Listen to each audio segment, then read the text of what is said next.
नमस्कार प्यारे बच्चों, माई सेल्फ राजेंद्र कुमार प्रजापति, प्रवक्ता भूगोल, doctor Karan Singh inter college रहलई, आगरा। आज हम लोग पिछले प्रकरण को आगे बढ़ाते हुए 11वीं कक्षा के भौतिक भूगोल के मूल सिद्धांत पाठ्यपुस्तक के अध्याय 2 पृथ्वी की उत्पत्ति एवं विकास को इस खंड में पूरा करेंगे। तो चर्चा को हम लोग आगे बढ़ाएं उससे पहले पिछले पार्ट में जो कुछ हम लोगों ने पढ़ा था उसे संक्षेप में यहाँ हम समझ लेते हैं। सबसे पहले तो पिछले पार्ट में हम लोगों ने ये समझा था कि पृथ्वी और ब्रह्मांड की उत्पत्ति के 2 सिद्धांत थे, जिसमें पहला आरंभिक सिद्धांत था और दूसरा आधुनिक सिद्धांत था। तो आरंभिक सिद्धांत के अंतर्गत हम लोगों ने वहाँ पे कांट की गैसीय परिकल्पना को देखा था और लैप्लास की निहारिका परिकल्पना को समझा था। इसके अलावा चैम्बरलिन और मोल्टन महोदय द्वारा जो सिद्धांत दिया गया था उसे समझे थे। रसेल महोदय के द्वितारक सिद्धांत को हम लोगों ने वहाँ समझा था और इसी में हम लोगों ने आगे फिर ऑटो स्मिथ और कार्ल वाइजास्कर महोदय द्वारा जो निहारिका की संशोधित परिकल्पना प्रस्तुत की गई थी उसके बारे में हम लोगों ने वहाँ समझा था। और इसके अलावा आधुनिक सिद्धांत के अंतर्गत हम लोगों ने बिग बैंग सिद्धांत को पूरी तरीके से समझा था कि 3 स्टेजों में किस तरीके से बिग बैंग सिद्धांत जो है प्रूफ हुआ, जिसे बिग बैंग सिद्धांत को विस्तारित ब्रह्मांड परिकल्पना भी कहा जाता है। और इसके अलावा हम लोगों ने फर्स्ट पार्ट में तारों का निर्माण और आकाशगंगा का निर्माण भी वहाँ पर हम लोगों ने इसका अध्ययन किया था। तो आइए अब हम लोग इस पार्ट में जो हमारे अध्ययन का मुख्य उद्देश्य है या हमारे चर्चा के जो मुख्य बिंदु हैं कुछ इस प्रकार से हैं। हम लोग इस अध्याय में पढ़ेंगे कि ग्रहों का निर्माण कैसे हुआ, सौरमंडल की उत्पत्ति कैसे हुई, चंद्रमा की उत्पत्ति कैसे हुई और पृथ्वी का उद्भव कैसे हुआ। इसके अलावा हम लोग यहाँ पर देखेंगे कि स्थलमंडल, वायुमंडल और जलमंडल का किस प्रकार से इस पृथ्वी पर विकास हुआ। और अंत में हम लोग अध्ययन करेंगे पृथ्वी पर जीवन की उत्पत्ति का। तो अब हम लोग अपने अध्ययन की चर्चा को आगे बढ़ाते हुए सबसे पहले ग्रहों के निर्माण का अध्ययन यहाँ पर हम लोग करते हैं। देखिए, जो हम लोगों ने वहाँ पर लाप्लास महोदय की जो निहारिका परिकल्पना हम लोग पढ़े थे, वहाँ पर हमने ये सीखा था कि निहारिका जो है ये गैसीय बादलों का एक जो है आवरण है जिसको निहारिका कहा जाता है। तो निहारिका सभी सेलेस्टियल बॉडीज़ की उत्पत्ति में बहुत अहम भूमिका निभाती हैं। ग्रहों का निर्माण भी जो है इसी निहारिका से हुई। तो इसके निर्माण के हम लोग 3 अवस्थाओं का अध्ययन करेंगे। सबसे पहले जो है जो निहारिका हमारी थी, उस निहारिका में जो गैस थे वो गैस गुंथित झुंड रूप में एकत्रित हुई, गुंथित हो गई, यानी कि इकट्ठी हो गई झुंड के रूप में, और जिसके कारण वहाँ पर गैसीय क्रोण का निर्माण हुआ। और गैसीय क्रोण का मतलब होता है कोर, गैसीय कोर, यानी कि अंदर की तरफ जो है गैसों का जो है गुंथित झुंड निर्मित हुआ, जिसको गैसीय क्रोण कहा गया। और उस गैसीय क्रोण के चारों तरफ जो है चक्कर लगाती हुई गैस और धूल कणों की तस्तरी का निर्माण हुआ। तस्तरी नुमा जो है इस तरीके से उस क्रोण के, गैसीय क्रोण के चारों तरफ जो है गैस और धूल के कण चक्कर लगाते हुए जो है घूमने लगे। तो इस तरीके से पहली अवस्था में हमने ये देखा कि गैस और धूल करके तस्तरी का निर्माण हुआ और गैसीय क्रोण का जो है वहाँ निर्माण हुआ। और दूसरी अवस्था में यहाँ पर जो है गैसीय जो बादल था, यानी कि जो गैसीय तस्तरी थी जो गैसीय क्रोण का चक्कर लगा रही थी, तो उसका संघनन होने लगा और साथ में जो धूल कण थे वो भी आपस में मिलने लगे, आपस में टकरा करके मिलने लगे। तो इनके मिलने से छोटे छोटे गोलाकार पिंडों का निर्माण हुआ, और गोलाकार पिंडों के निर्माण होने से जो है, चूँकि गुरुत्वाकर्षण सभी पिंड के थे, तो गुरुत्वाकर्षण के कारण ये छोटे गोलाकार पिंड आपस में मिलते रहे और मिल करके इस तरीके से ग्रहाणुओं की जो है उत्पत्ति हुई। तो दूसरे अवस्था में जो है ग्रहाणुओं की उत्पत्ति होती है। और इसके बाद जो तीसरी अवस्था थी, तीसरी अवस्था में जो ये ग्रहाणु थे, ये कई ग्रहाणु आपस में मिल करके इनका संवर्धन हुआ, और संवर्धन होने से जो है बड़े बड़े पिंडों का निर्माण हुआ, और यही बड़े पिंड जो है ग्रह कहलाए। और अगर इनके ग्रहों की उत्पत्ति की बात करें तो आज से करीब 4.6 अरब वर्ष पूर्व जो है ब्रह्मांड के सभी ग्रह, उसमें हमारी पृथ्वी भी शामिल है, इनकी उत्पत्ति हुई। और सौरमंडल की उत्पत्ति की अगर हम बात करें तो सौरमंडल की उत्पत्ति में भी निहारिका का महत्वपूर्ण योगदान था। लगभग आज से लगभग 5 से लेकर के 5.6 अरब वर्ष पहले जो है निहारिका घूमते घूमते ध्वस्त हो गई, और ध्वस्त होकर के निहारिका में क्रोण की उत्पत्ति हुई। क्रोण की उत्पत्ति हो गई, उसके बाद जो है 4.6 अरब वर्ष पूर्व जो है सौरमंडल के सभी ग्रहों का निर्माण हुआ। सौरमंडल के अगर हम ग्रहों की संरचना की बात करें, सौरमंडल की पूरी संरचना की अगर बात करें, यानी सौरमंडल में क्या क्या तत्व हैं, तो उसमें सूर्य तो एक है ही, जो कि एक तारा है, सूर्य स्वयं एक तारा है, और इसके अलावा 8 ग्रह हैं और उनके उपग्रह हैं ग्रहों के, और इसके अलावा तमाम लाखों छोटे छोटे पिंड हैं। इन पिंडों में जो है कुछ क्षुद्र ग्रह हैं जिसको एस्टेरॉइड्स कहते हैं इंग्लिश में, धूमकेतु हैं जिसको कॉमेट्स कहते हैं, तमाम असंख्य धूल के कण हैं। तो इस तरीके से तमाम छोटे छोटे पिंड भी हमारे इस सौरमंडल के संरचना में योगदान करते हैं। ठीक है, अब अगर हम इस सौरमंडल के सीक्वेंस की अगर बात करें तो सूर्य से अगर हम बाहर की तरफ चलते हैं तो शुरू के 4 ग्रह भीतरी ग्रह यानी इनर प्लेनेट कहलाते हैं, जिसको पार्थिव ग्रह भी कहते हैं। और इस पार्थिव ग्रह को बाहरी ग्रह से जो अलग करने वाली पट्टी है, उस पट्टी का निर्माण क्षुद्र ग्रहों से हुआ है, एस्टेरॉइड से हुआ है।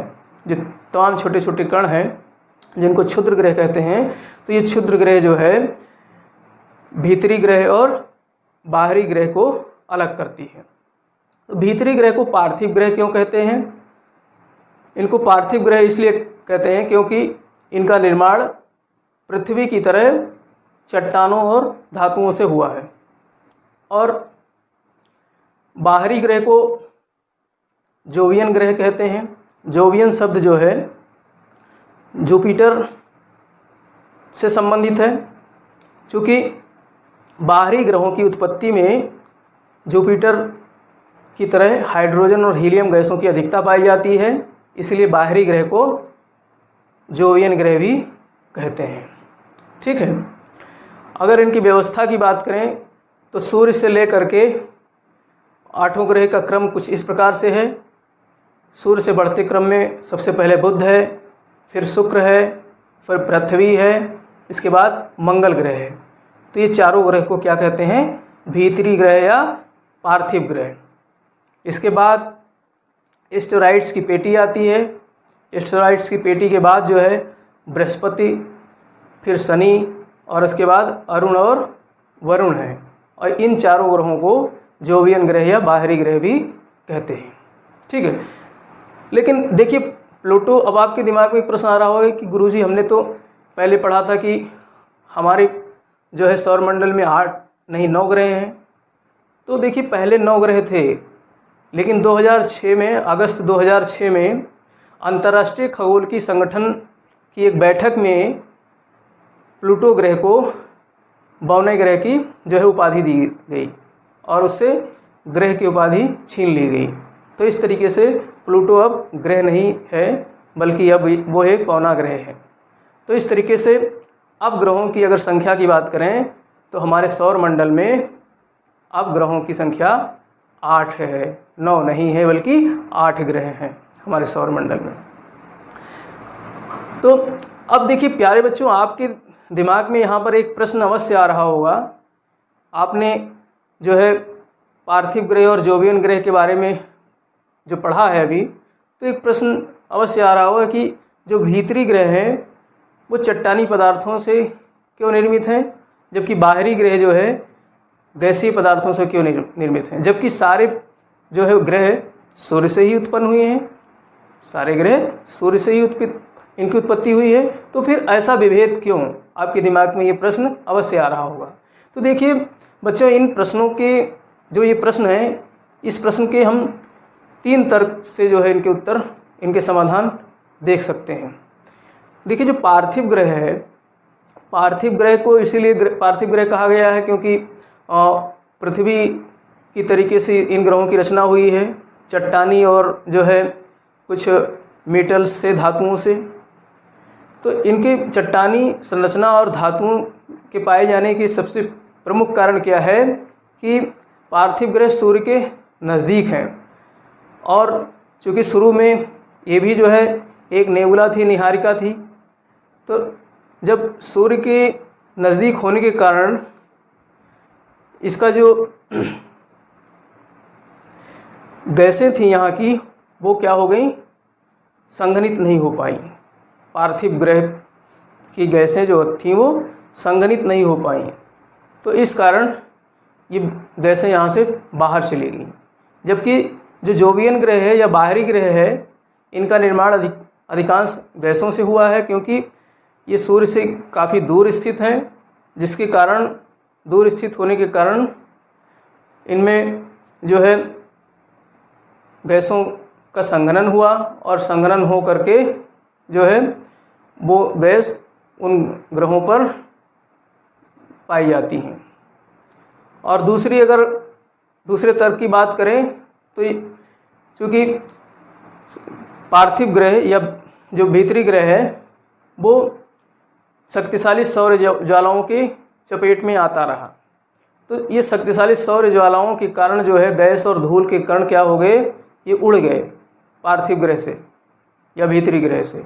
लेकिन जो बाहरी ग्रह थे, जिनको जोवियन ग्रह कहते हैं, तो उन बाहरी ग्रहों में सौर ज्वालाएँ ज़्यादा नहीं पहुंच पाई, जिसके कारण वहाँ गैसीय संरचना बनी रही। और तीसरे तर्क की अगर बात करें तो पार्थिव ग्रह जो आकार में छोटे हैं, आप देख लीजिए साइज में पार्थिव ग्रह छोटे हैं, तो ये छोटे होने के कारण इनका गुरुत्वाकर्षण भी कम है, और जब गुरुत्वाकर्षण कम होगा तो जो इनके गैसीय आवरण थे वो चली गई, पृथ्वी और अन्य जो है पार्थिव ग्रहों को गैसें छोड़ करके गुरुत्वाकर्षण कम होने के कारण बाहर ब्रह्मांड में चली गई।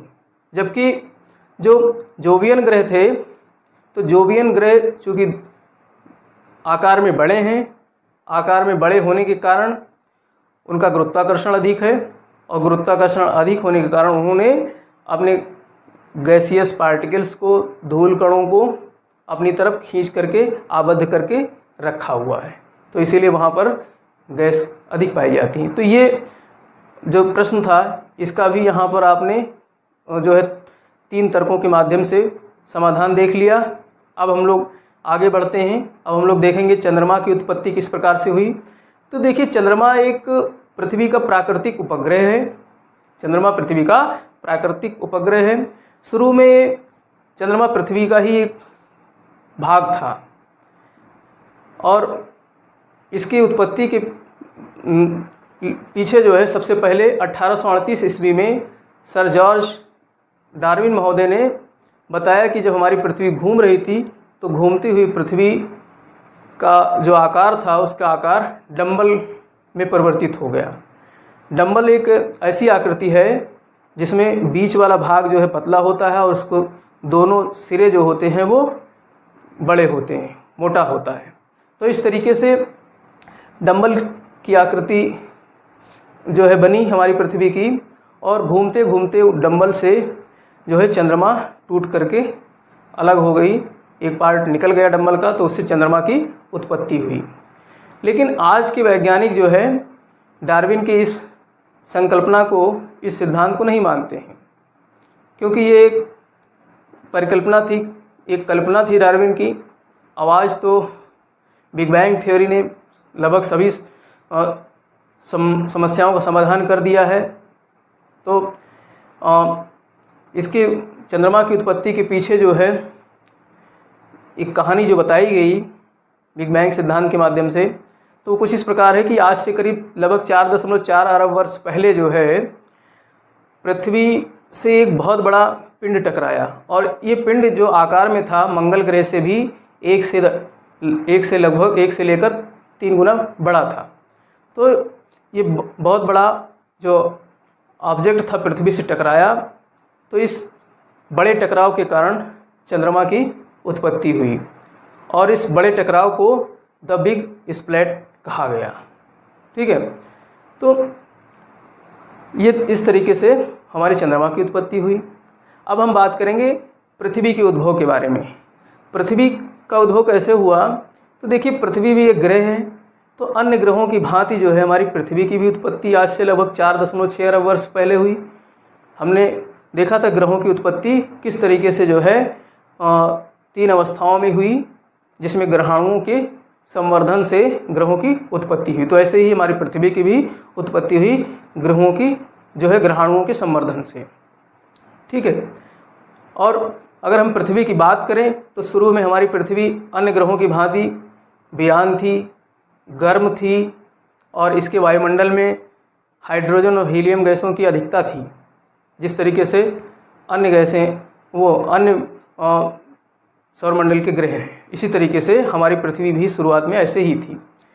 लेकिन कालांतर में समय जैसे जैसे गुजरता गया, बीतता गया, तो यहाँ पर कुछ ऐसे अनुकूल वातावरण निर्मित हुए जिसके कारण हमारे पृथ्वी जो है वो ग्रीन प्लेनेट या हरित ग्रह के रूप में परिवर्तित हो गई। तो इस तरीके से पृथ्वी का उद्भव हुआ। अब इस पृथ्वी पर हम देखेंगे कि स्थल मंडल का विकास किस प्रकार हुआ। शुरुआत में तो पृथ्वी बहुत गर्म थी, और अधिक गर्म होने के कारण तापमान अधिक था। तो अधिक तापमान के कारण जो है हल्के और जो भारी घनत्व के पदार्थ थे, हल्के घनत्व और भारी घनत्व के जो पदार्थ थे, तो उन पदार्थों में विभेदन की प्रक्रिया प्रारंभ हुई, डिफरेंशिएशन की प्रक्रिया प्रारंभ हुई। विभेदन की प्रक्रिया को अगर हम समझें तो विभेदन का मतलब होता है कि हल्के पदार्थ और भारी पदार्थ में अलगाव होना, हल्के पदार्थ और भारी पदार्थ में अलगाव होना। तो जो भारी पदार्थ थे वो पृथ्वी के केंद्र की तरफ जो है खींचते हुए चले गए, और जो हल्के पदार्थ थे वो पृथ्वी के बाहर निकलकर पृथ्वी की सतह पर आए। अगर भारी पदार्थों की बात करें तो उसमें लोहा और निकिल जैसे भारी पदार्थ थे। हल्के पदार्थों में तमाम प्रकार की गैसें थीं, जलवाष्प थे। तो इस तरीके से ये पृथ्वी की सतह पर आए। तो इस प्रक्रिया को क्या कहते हैं? विभेदन की प्रक्रिया। और ये जब विभेदन की प्रक्रिया का जब दूसरा चरण आया तो दूसरे चरण में पृथ्वी के जो पदार्थ थे वो कई परतों में विभक्त हो गए, और वैज्ञानिकों ने भूकंपीय तरंगों के माध्यम से इन परतों का जब अध्ययन किया तो ये पता चला कि ये 3 परतें हैं मुख्य रूप से। सबसे ऊपरी सतह को भूपर्पटी कहते हैं, ऊपरी परत को, और उसके निचले परत को प्रावार या मैंटल कहते हैं, और सबसे जो आंतरिक परत है पृथ्वी की उसे क्रोड या कोर इंग्लिश में कहा जाता है। अब इसका यहाँ पर हम लोग अध्ययन नहीं करेंगे, क्योंकि अगला चैप्टर हमारा तीसरा अध्याय पृथ्वी की आंतरिक संरचना से ही संबंधित है, वहाँ पर हम इसका विस्तार से अध्ययन करेंगे। ठीक है, अब इसके बाद हम लोग अध्ययन करेंगे हमारे पृथ्वी का स्थलमंडल बन गया तो अब वायुमंडल के निर्माण की बात आती है। वायुमंडल का निर्माण कैसे हुआ? तो वायुमंडल का निर्माण कुछ पहले ऐसा वायुमंडल इस तरीके से नहीं था जैसे आज हमारे वायुमंडल में नाइट्रोजन और ऑक्सीजन गैसों की अधिकता है। ठीक है, दोनों गैसों को मिला करके लगभग 99% गैस जो है हमारे इस पृथ्वी पर के वायुमंडल में है, तो पहले जो है ऐसी व्यवस्था नहीं थी। पृथ्वी की शुरुआत में हमारे पृथ्वी के वायुमंडल में हाइड्रोजन और हीलियम जैसे हल्के गैसों की अधिकता थी। ठीक है, तो ये गैसें हाइड्रोजन और हीलियम गैसें जो प्रारंभ में थीं, तो इनकी व्यवस्था में कैसे परिवर्तन हुआ और आज के स्वरूप में कैसे आई। तो बच्चों, इस व्यवस्था में जो परिवर्तन हुआ, बदलाव हुआ, उसके पीछे की जो कहानी थी उसको हम लोग देखते हैं कि सबसे पहले क्या हुआ कि 3 अवस्थाओं में हम इसका जो है अध्ययन कर सकते हैं। पहली अवस्था में सौर ज्वालाओं के कारण जो है, जो सौर ज्वालाएँ थी शुरुआत में जब पृथ्वी की उत्पत्ति हुई तो सूर्य के नज़दीक पृथ्वी थी, तो सौर ज्वालाओं के कारण जो है, जो पृथ्वी पर आदिकालीन गैसें थी, जो हाइड्रोजन और हीलियम जिसको आदिकालीन गैसें भी कहते हैं, तो इन गैसों का सौर ज्वालाओं के कारण ह्रास हो गया, ये लुप्त हो गई पृथ्वी से धीरे धीरे करके। ठीक है, और दूसरी अवस्था में क्या हुआ कि विभेदन की प्रक्रिया हमने देखी। विभेदन की प्रक्रिया में क्या हुआ कि पृथ्वी के अंदर से जो हल्के पदार्थ थे वो बाहर आए, और इसके अलावा ज्वालामुखी उद्गार भी हुआ। तो ज्वालामुखी उद्गार के साथ भी जो है बहुत सारे गैसें और जलवाष्प बाहर निकल करके आईं, और विभेदन की प्रक्रिया के कारण भी अंदर से बहुत सारी गैसें और जलवाष्प बाहर निकल करके आईं। तो इस तरीके से अगर इन गैसों की बात करें तो गैसों में नाइट्रोजन, कार्बन डाइऑक्साइड और जो है इसी प्रकार से मीथेन और अमोनिया, तो ये सारी गैसें जो है विभेदन की प्रक्रिया और ज्वालामुखी उद्गार के कारण सतह पर निकल करके बाहर आई और हमारे वायुमंडल में पहुंच गई।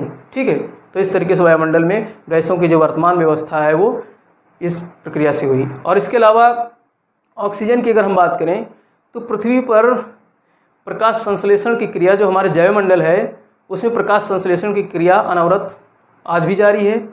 तो प्रकाश संश्लेषण की क्रिया सबसे पहले महासागरों में, जब महासागरों की उत्पत्ति हो गई तो महासागरों में प्रारंभ हुआ, और महासागर जो है ऑक्सीजन से भर गए, सैचुरेट हो गए, तो उसके बाद ऑक्सीजन जो है वायुमंडल में पहुंच गए। तो इस तरीके से प्रकाश संश्लेषण की क्रिया के कारण वायुमंडल की अधिकता हुई पृथ्वी पर, जो कि आज लगभग 21% की मात्रा में वायुमंडल में पाई जाती है। ठीक है, तो इस तरीके से हमारे जो है वायुमंडल का निर्माण हुआ। अब वायुमंडल का निर्माण हो गया तो जलमंडल की उत्पत्ति की भी तो चर्चा कर लें। तो जलमंडल की उत्पत्ति कैसे हुई, पृथ्वी पर महासागरों की उत्पत्ति कैसे हुई, इसके पीछे भी एक कहानी है। कहानी कुछ ये है कि हमारी पृथ्वी जो है अपनी मूल तारे से दूर आती गई, और धीरे धीरे घूर्णन के कारण इससे ताप ह्रास होता रहा, और ताप ह्रास होने के कारण पृथ्वी धीरे धीरे ठंडी होने लगी। तो ठंडी होते होते पृथ्वी पर जो है जलवाष्प जो थे वो संघनित होने लगे, और संघनित होकर के वर्षा प्रारंभ हुई, और वर्षा अनवरत होती रही। और जो कार्बन डाइऑक्साइड गैस थी, जब वो गैसें भी वर्षा के साथ घुलने लगीं तो फिर पृथ्वी और ठंडी हुई, और पृथ्वी जब और ठंडी हुई तो संघनन की प्रक्रिया और तेज़ी से बढ़ी। तो इस तरीके से वर्षा और होने लगी। तो वर्षा अनवरत हुई, कई वर्षों तक हुई वर्षा। तो इस तरीके से वर्षा होने से जो पृथ्वी के गर्त थे, गड्ढे थे, वो जल से भर गए और बड़े बड़े महासागरों की उत्पत्ति हुई। तो इस तरीके से पृथ्वी पर जलमंडल की उत्पत्ति होती है। लगभग 400 करोड़ वर्ष पूर्व जो है पृथ्वी पर महासागरों की उत्पत्ति हुई। अब जब पृथ्वी पर महासागरों की उत्पत्ति हो गई, वायुमंडल भी बन गया, स्थलमंडल भी बन गया, तो स्थलमंडल, वायुमंडल और जलमंडल, इन तीनों मंडलों के मिलने से पृथ्वी पर अब जीवन की उत्पत्ति भी प्रारंभ हो गई। तो हम देखते हैं जीवन की उत्पत्ति कैसे हुई। आज से लगभग 380 करोड़ वर्ष पूर्व जो है महासागरों में प्रकाश संश्लेषण की प्रक्रिया द्वारा ऑक्सीजन गैस की उत्पत्ति होती है, ऑक्सीजन गैस की वृद्धि होने लगती है प्रकाश संश्लेषण की क्रिया द्वारा। तो महासागरों में ही सबसे पहले जीवन की उत्पत्ति हुई। जब ऑक्सीजन आग की उत्पत्ति हो गई तो महासागरों में जीवन की उत्पत्ति हुई। और महासागरों में जीवन की उत्पत्ति जो हुई ये रासायनिक प्रतिक्रिया के फलस्वरूप हुई। सबसे पहले जटिल जैव अणुओं का समूहन हुआ।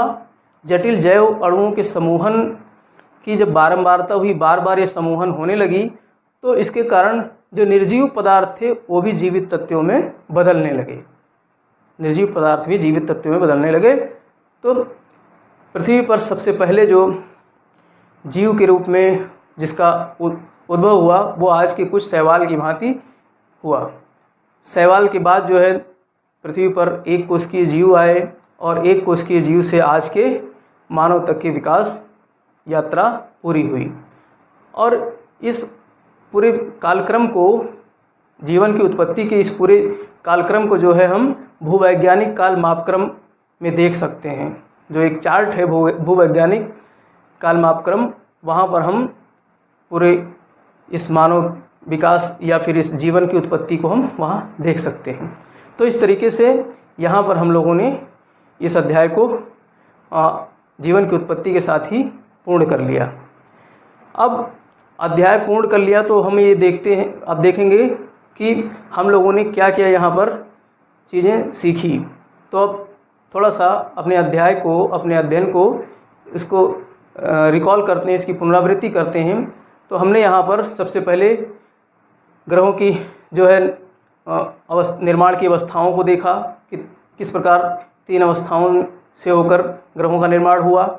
इसके बाद हमने देखा सौरमंडल की उत्पत्ति कैसे हुई, फिर चंद्रमा की उत्पत्ति कैसे हुई, इसका अध्ययन किया इस खंड में। फिर इसके बाद पृथ्वी का उद्भव देखा, फिर स्थलमंडल और वायुमंडल, फिर जलमंडल के विकास का अध्ययन किया और अंत में हम लोगों ने पृथ्वी पर जीवन की उत्पत्ति का अध्ययन किया। तो इस तरीके से हम लोगों ने इस पूरे पार्ट खंड 2 के माध्यम से इस पूरे जो है अध्याय को, पृथ्वी की उत्पत्ति एवं विकास को पूर्ण कर लिया। अब बच्चों गृह कार्य की बारी आती है। तो गृह कार्य में हम लोग 5 प्रश्न जो होंगे हमारे 30 शब्दों वाले होंगे लगभग, और एक प्रश्न 150 शब्द का होगा। तो 30 शब्द वाले प्रश्न हैं। पहला प्रश्न है, भीतरी व बाहरी ग्रह को अलग करने वाली पट्टी का नाम बताइए। अभी हमने बताया था कि जो हमारी भीतरी ग्रह और बाहरी ग्रह है उसको अलग करने वाली पट्टी का क्या नाम है ये बताना है। और दूसरा प्रश्न है, पार्थिव ग्रहों के नाम बताइए। पार्थिव ग्रहों के नाम बताइए। और तीसरा प्रश्न है, बाहरी ग्रहों में गैसों की अधिकता क्यों पाई जाती है। ये भी हमने बहुत स्पष्ट तरीके से समझा। और चौथा प्रश्न है, विभेदन की प्रक्रिया से आप क्या समझते हैं। और पांचवा प्रश्न है, कांट और लाप्लास की परिकल्पना में मूलभूत अंतर बताइए। और एक प्रश्न है 150 शब्द का, ये प्रश्न है, बिग बैंग सिद्धांत का विस्तार से वर्णन कीजिए। तो इस प्रकार से हम लोगों ने यहाँ पर इस अध्याय को पूर्ण कर लिया। इसी के साथ नमस्कार।